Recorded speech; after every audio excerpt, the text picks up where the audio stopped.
An important thing to look at, if not the most important thing before you hit the trail, is the condition of the brakes. The first thing you'll do is give the brake a squeeze. If you get a situation where the brake lever strikes the two fingers on the grip before it's actually hitting the front wheel, then you know that the cable is too slack.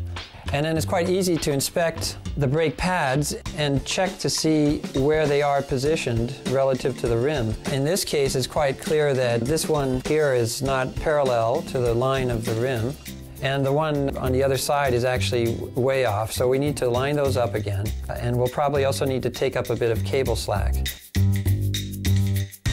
So we're going to check the grooves, and I'm having a look at both sides. You can see the right brake pad is actually quite good, and the left brake pad is looking good too. You've got a fair bit of groove there. Let's go ahead and adjust the brake pads first. When you squeeze the brake, you can see that the pad is clearly not hitting the rim in the right spot. And the surface area of the brake pad wants to be using up most of the surface area of the rim without hitting the tire, and without hanging below the level of the braking surface area. Now we're going to set that one up here. You loosen up the Allen bolt, and the pad can be slipped up and down and rotated at different angles. Simply sight the pad along the rim and position it so that it's just in the right spot below the tire, and tighten it down. Give the brake a squeeze and see what kind of adjustment you've got there. Notice that when the brake is squeezed, the pad actually arcs downward a little bit and misses a portion of the rim. So let's see if we can raise the pad up just a little bit more without hitting the tire. To keep the brakes from squeaking, you want the front of the pad to hit a little bit before the back of the pad. I'm going to angle it a bit at the front, and then tighten it down once again. And that'll get me the adjustment we're looking for. I think we're good.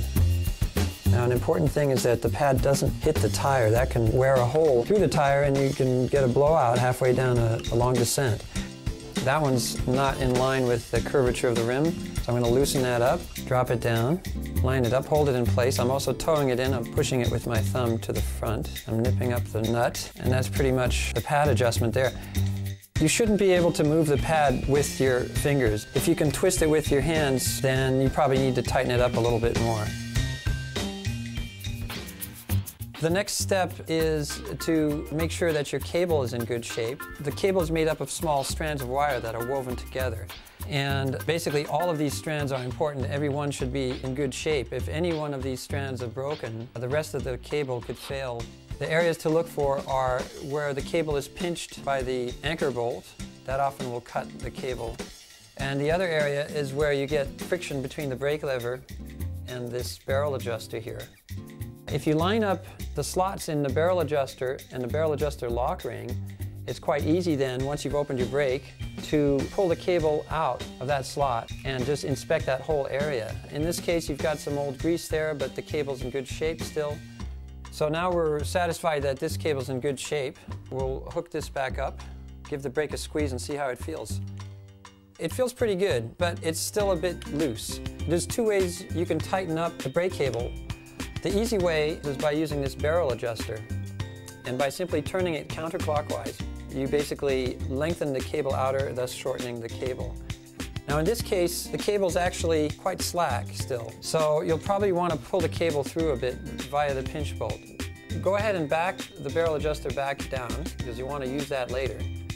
Right, so we're going to tighten up this cable by using the pinch bolt and drawing the cable through a little bit to take up the slack. Unscrew the pinch bolt while holding the cable.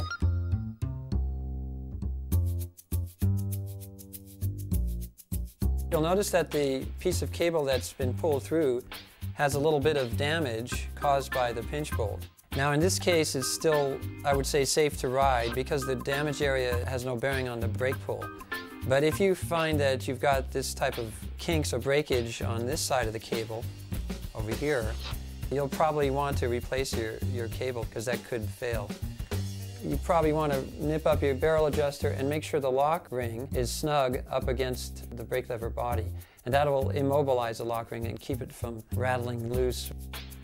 We're pretty good there. I noticed that this barrel adjuster here is a little stiff. We can put a little bit of oil on that, and that'll make sure that it doesn't seize up. One area that causes friction and poor brake feel is this noodle here. A quick way to check for that is simply by opening it up, and you can slide it back and forth along the cable. Drop a couple of drops of oil down there. Now obviously if you've gotten a bit of grit or mud into this noodle, you might have to pull the cable all the way through and clean it. So the last thing we want to do is just center the brake, and you'll notice that when I squeeze the brake lever, only one side is returning. The way to take care of that is by adjusting the spring tension via these small adjustment screws. Let's tighten this one up, and it'll have the effect of bringing it over that way. I'm going to turn it clockwise, and that increases the spring tension. You see now this one's returning almost same as the other side. Let's loosen this side up a little bit. That screw there and this one are adjusted at slightly different positions. That's the kind of tolerance difference you'll get on an average pair of brakes. Looks real good. We're ready to ride.